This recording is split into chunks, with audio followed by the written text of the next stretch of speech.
Un client de T-Mobile a démontré que sa facture était gonflée, c'est une sorte de frais, bon. Et il a tout mis en ligne. Ça a circulé, moi aussi, ça m'est arrivé, c'est une facture, qu'est-ce que c'est ces trucs, bon. Il a obtenu, bien sûr, le remboursement intégral mérité et l'opérateur a dû changer sa politique de facturation.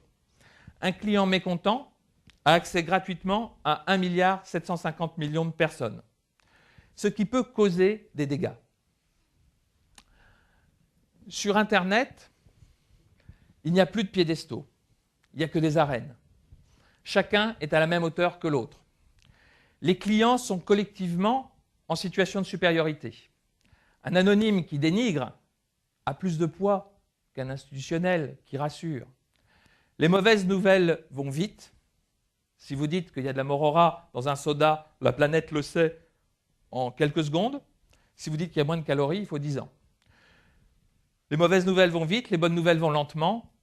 Et c'est une mauvaise nouvelle, la publicité est une bonne nouvelle. Les techniques de propagation sont les mêmes que celles des médias traditionnels. La peur, l'amalgame, la rumeur, le sensationnel, les approximations.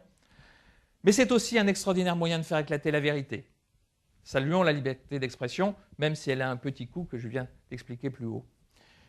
Un blogueur a appelé cette mobilisation potentielle de citoyens ordinaires l'armée des David, ce qui est une mauvaise nouvelle pour les Goliaths.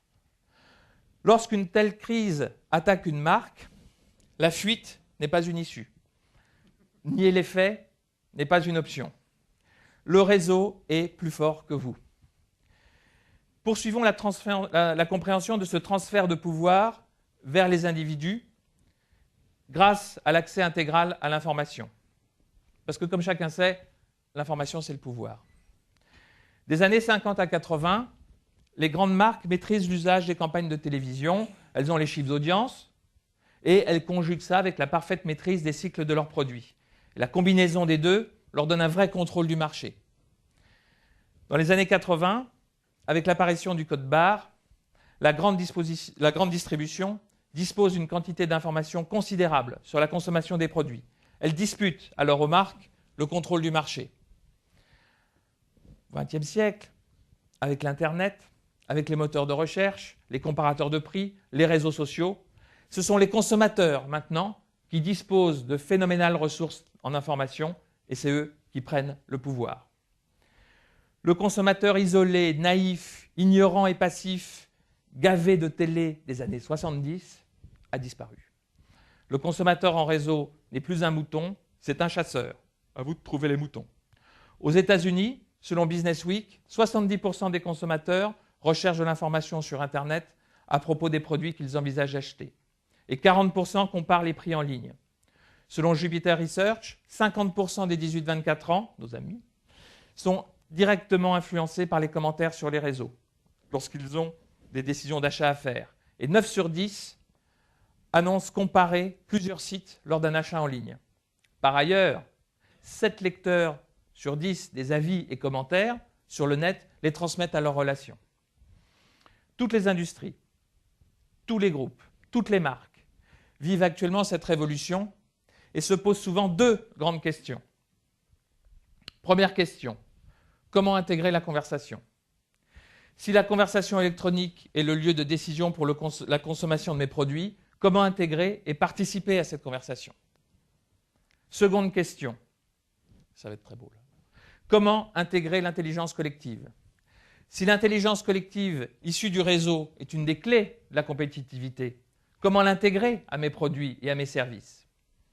Notre expérience de régie publicitaire en ligne, de spécialistes du marketing conversationnel, notre travail avec les plus grandes marques et notre propre expérience d'entreprise nous a conduit à proposer 7 réponses. Première réponse, être une personne. La publicité classique parle de cible et résonne en couverture, comme l'artillerie.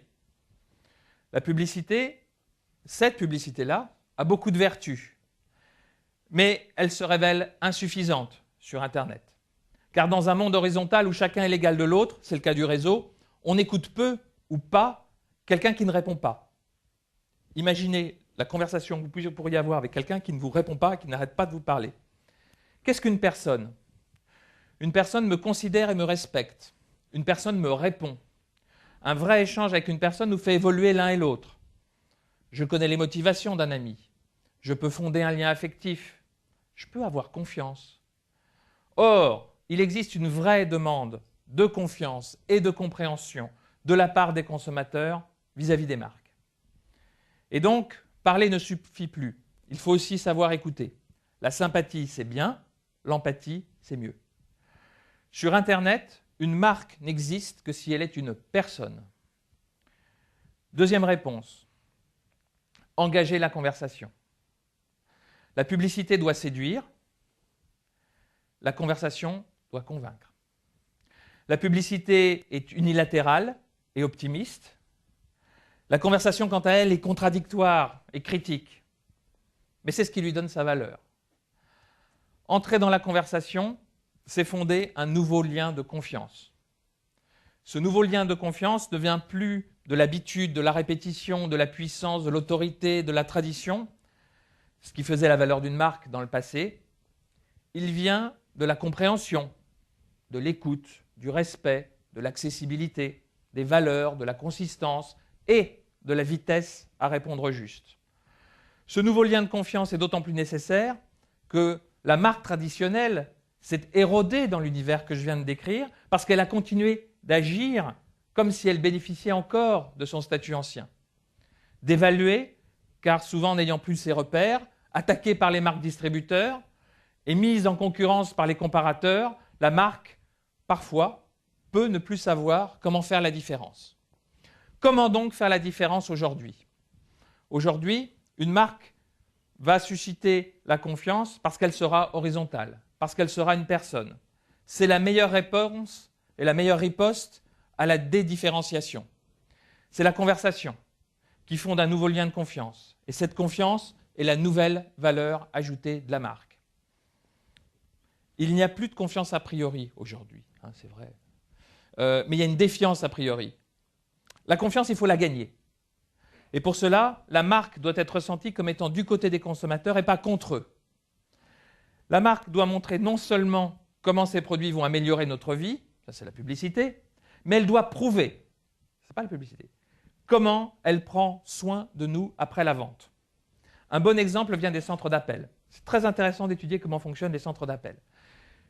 J'ai été intéressé par un logiciel qui a été mis sur certains centres d'appel par Cisco pour assister les opérateurs. Alors, ces logiciels permettent, quand quelqu'un appelle, de savoir son origine, l'origine de l'appel, l'heure locale, bonjour, bonsoir, météo, la météo, il fait beau, la dernière transaction. Bon. Mais certains logiciels mis en œuvre actuellement sont neurolinguistiques, analysent la voix de celui qui appelle et les mots-clés qu'il va employer pour profiler très très vite, en quelques instants, le type de personnalité de l'appelant et se caler sur son caractère ou son mode de communication. Je donne un exemple. Si vous êtes visuel, on vous dira qu'à première vue, on va résoudre votre problème. Si vous êtes auditif, la conversation sera ponctuée de « bien entendu ». Et si vous êtes kinesthétique, on prendra à cœur de vous aider. Et l'un des secrets est, comme le pratiquent déjà certaines marques, un second appel, inattendu, quelques jours après que votre problème ait été résolu, pour savoir si tout va bien. La principale part de voix d'une marque, ce n'est plus elle-même, ce sont les gens qui parlent d'elle. Le journaliste John Battelle a donné la définition suivante d'une marque. Une marque est définie parce que ses consommateurs potentiels en disent aux autres. Cette conversation permanente sur la marque, cette réputation électronique, est ce qu'on appelle le capital conversationnel. Quelle est alors aujourd'hui, dans ce contexte, la principale prise de parole de l'entreprise? Comment est-ce que l'entreprise parle-t-elle d'elle? L'expression corporate de l'entreprise domine. Une entreprise, mon ami Gordon Gekko est là, va parler surtout de rentabilité et de résultats financiers. C'est un monologue, voilà, bon. Il est plutôt inquiétant ce monologue, parce que ce qu'il dit, c'est que la seule finalité manifestée par l'entreprise, c'est faire de l'argent. Ne parler que d'argent, tout aussi légitime que cela soit-il, a un effet inverse, ça appauvrit l'image de l'entreprise.